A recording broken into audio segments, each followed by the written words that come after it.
Alright, in this video, I'm going to do a start to finish sharpening without any editing, without any work in between. I'm not going to stop to pause anything and explain it. Just maybe this drill. Center the knife in the middle. Let go of the chuck. I'm going to hit this with 4 stones. Assuming I don't have to fix this blade first. This is how I test. I mark the edge with felt to see if I'm at the right or the desired angle.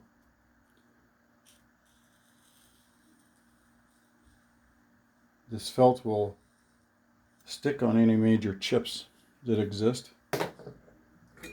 And since it hasn't done that, I'm going to jump right into it. I think I'm at 17 degrees bevel angle if I'm not mistaken. Oil up my 80 grit stone. Then I'm going to get to work. Check how the sharpening is going, what the angle we're at is. Definitely a little bit steeper angle than it was before. But that'll help remove those chips. There's 3 chips right here. I don't know if you can see them.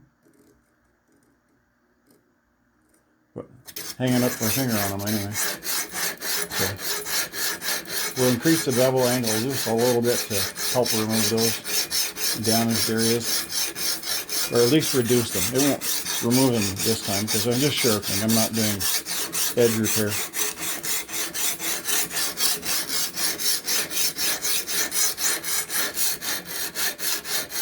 And the sharpening process is done the same as if you were trying to file something. Back and forth. You have to pull it all the way back, all the way forward, so you're using up the whole stone. You're hitting all of the edge that you want. You see the felt markers almost all gone now. It's taking a lot of steel off right now. This 80 grit diamond stone is, you need it when you're working on high carbon steel like this. This steel has a Rockwell hardness of between 58 and 60, which is getting up there for hardness. Can you hear that? A little less grab there, so touch that up a bit. When you're doing this, you're taking metal off, but you're leaving it hanging on this apex on the other side, on this side of the blade. So now we've done that side. Flip the knife over, and you can see the black, that's metal that's being removed. It's not the diamonds. The diamonds are still here. Do the same thing. If you come across a damaged area, sometimes an edge will get folded or dented. You can concentrate on an area and bring it back around. You'll remove the excess, and then you can reshape that edge.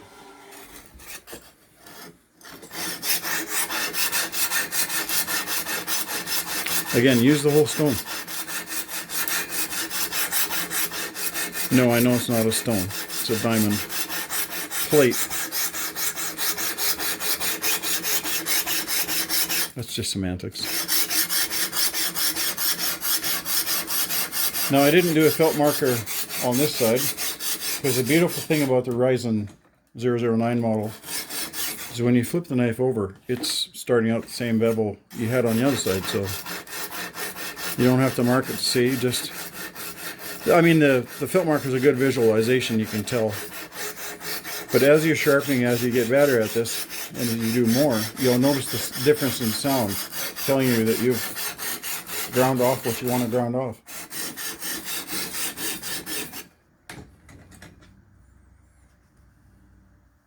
I don't recommend this part, running your finger along an edge, but that's the metal being removed there. That's part of that junk. Take a look here. We're getting just about done on the apex here as well. Looks pretty darn good so far. Oh, yeah.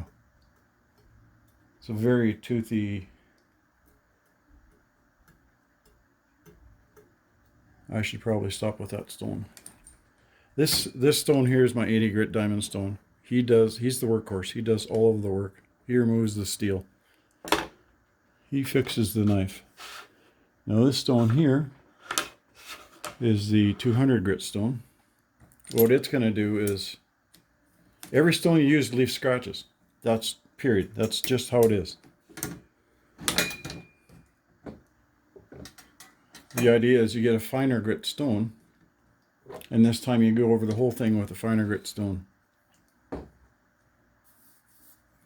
And it repairs the scratches the previous stone left behind. So again, remove the previous stone's debris because you're reintroducing coarse filings again that you don't want to. You can hear a difference in tone when you go to a finer stone. It's not removing as much steel. And it sounds more like a sharpening than a grinding. Now what you're seeing is me just doing a typical knife sharpening. This isn't special or quick or anything like that. Being sped up for a customer's sake. If you give it pulls straight back from the toe to the heel of the stone, you get a nice consistent flat edge. Wow, that is ridiculous. That's only my second stone. Right now I'm just removing mostly the burr from the other side and a little bit of light scratching that was left from the previous stone. Now this is a sharpening. There's a difference in things I do. Like this, I'm just sharpening. I'm just making this knife sharp. I'm not doing any repairs. I can see chips in it, but I wasn't asked to reprofile the knife. I was just asked to sharpen it. And it will be razor sharp. And the only time you're going to notice the difference is if you're trying to cut a piece of paper. People think, oh, you got to remove all the chips. No, you don't. You know what removing all the chips does? Just removes all the chips. Doesn't make it any better a knife. A knife with a chip in it still works perfect. In fact, why do you think they make serrated knives? A serrated knife is basically a knife with imperfections. It's not a flat, straight edge. Because they've realized too that you don't have to have a perfectly flat edge to cut something. It makes it look nicer.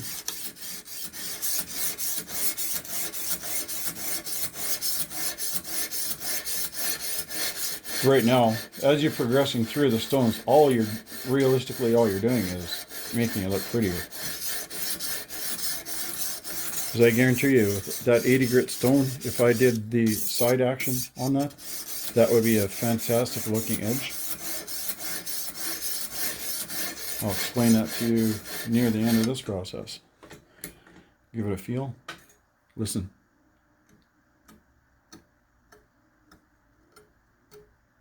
Do that all the way along, because you can get a wave or a bow or a bobble in the blade that won't have the burr. You haven't removed enough steel in that one spot. So you can see the metal shavings in here. Oops. Yes, I've done this side already. I'm just, because you're using such a coarse stone, you're leaving pretty big burr behind for the next stone to pick up. So just want to remove that bit of that if I could. Where'd my rag go? Is it on the floor? No. Can't find nothing. Remove the junk. Take a second. Remove it all. Because when you're putting a really fine stone on, like this one here is my 1000 grit. I have up to 3000 grit, but I never go that high. 1000 grit will make all the shine that you want from a knife. I'll do like expensive Japanese knives up to 3000 grit and higher. Just I don't have higher than 3000 on here. I have 12,000 whetstone that I can use. My own knives I like to do on whetstones, simply because I want mine to have a mirror finish. So what I recommend is drawing the stone toward you, go all the way in that direction. Again, we're trying to remove scratches. So opposing angles. When you go to a different angle, you're hitting peaks and valleys in a different fashion.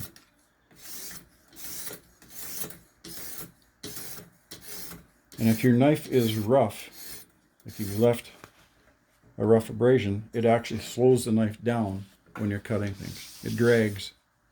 And oftentimes when you're chopping up and down, the knife will pick up and carry product like onions, tomatoes, whatever, because it's got so much drag. Now this is something I like to show people that you won't see on any video, or I have not found anywhere on the internet. You've been chopping this way, you've been sawing this way, if you take this stone, 1,000 grit stone, pull it back to here, concentrate on what you're doing, drag it across and back. It'll drop off once in a while, but it's plastic base, so you won't wreck anything. Hear that? Now you're taking your stone across those scratches, the exact opposite way you just created them.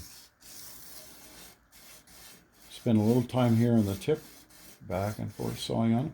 Move the stone in a little bit. The reason you move the stone in a little bit is because there is a bit of flex, no matter what you think or what they say. There's a bit of flex in here, so oftentimes you're hitting the apex, but you're not hitting the heel, like the very back of the bevel you're grinding. But if you do 2 or 3 passes, lift up, move it closer. And for me, I find it the closest I can get here, you can actually watch it remove the burr.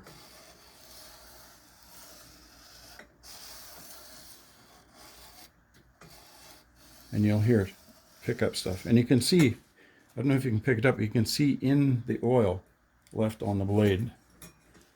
I guarantee it's not diamonds from the stone,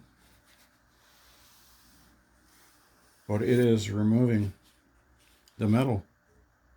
And that, if that's not hair popping sharp, I don't know what is. And it hasn't even been stropped. Anyway, again, this is just to make the knife edge look pretty. Because anybody who picks up their knife, they want to look at the knife and know that something's been done to it. The easiest way to make that available is do a side-to-side motion 2 or 3 times in each spot. And I have never seen anyone online explaining this. I stumbled across this method. And it just makes such a chrome finish. When you're done this, you clean it up and you strop it. And it is, well, razor blades a wish. They were this sharp. Just remove as much oil as you can. You don't want to leave that behind on a customer's knife. So I will also, when I'm done stropping this, I wipe it down before I strop it because I don't want to introduce the contamination to my strop. I put tape in here so when you clamp down it doesn't mar the blade at all. But often what it'll do is it'll leave tape behind. So give it a wipe, take the tape off. Again, remove all the oil and then do the stropping. I won't use my belt, I'll use this paddle this time just to keep it on camera. Or hopefully I'm on camera. Try and match while you're drawing back on the strop. Try to keep the same angle you sharpened at. If that was about lay it down flat, lift it up a little bit, and sometimes you can see on here, you can see when the apex touches the leather, and that's going to get you very close. Try and match the same action from the other side. Do that back and forth, 10 times at least. And by 10 times it's 1, 2, 3, and so on. Now if you look in these edges here where the knife is hitting, you'll notice fine little notches in here. I don't know if it's coming across, but there are fine little scratches going through it. That is the burr being dragged through the polish. So you have to do this repeatedly to break off the burr, kind of like a pop can lid. Got to rock it back and forth to break it off. Now, I do it back and forth like this. There's other ways. A lot of people will push it. I just like the control I have this way. A little better. It's no, not right or wrong. But anyway, now that you can also do it this way. Like if you know the burr is on this side, just concentrate on it for a bit until you notice you're not scratching your paddle anymore. This side doesn't have compound on it. At least I didn't put any compound on it. The blade picks up compound. You'll see it on here in blotches in there. It gets deployed onto this one. And I will clean this one off once in a while and remove any polish that's on there, because realistically I just want a clean leather finish. And this will put a nice shine on your finished edge. It also helps finish off the last of the burr. If you don't remove the burr properly, you're going to use the knife once and it's going to be razor sharp. Then you're going to go use it a second or third time and it's, how is it dull already? Why is that? Well, you've been cutting with the burr. The burr is really, really sharp. When you break it off, you're back to the apex, which you never finished properly because you didn't take the burr off. This mat fashion, I do this probably 12 to 15 times just because I want to make sure there's no burr there. If there's a burr there, you're not going to succeed. So now we've done that.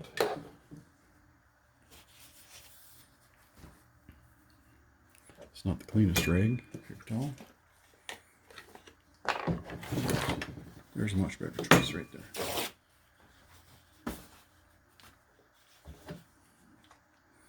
Just doing this all live so you can see how long it takes me to do a knife, or how long it can take you to do a knife. Put some rubbing alcohol on, it helps take off the fault marker if you put any on there. If there's any polishing compound, it'll soften that up and remove it. But it's mostly because of the oil that I put on the whetstones. See the felt marker there?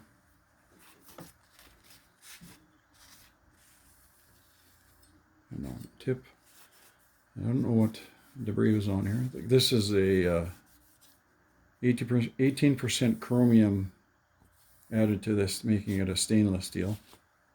So these are all just uses mooring up the steel. A Rockwell hardness of just under 60 on this steel. So it takes an edge well. It's delicate though. It will chip. Like if you are dragging across a cutting board, you're destroying your knife. Anyway, let's get a piece of paper. I'll do what the internet wants to see. Willet cut paper. We've stropped it on the fine side several times. I don't know if you can get a good look at the edge of the steel. Let's put the paper down. Move a light over here.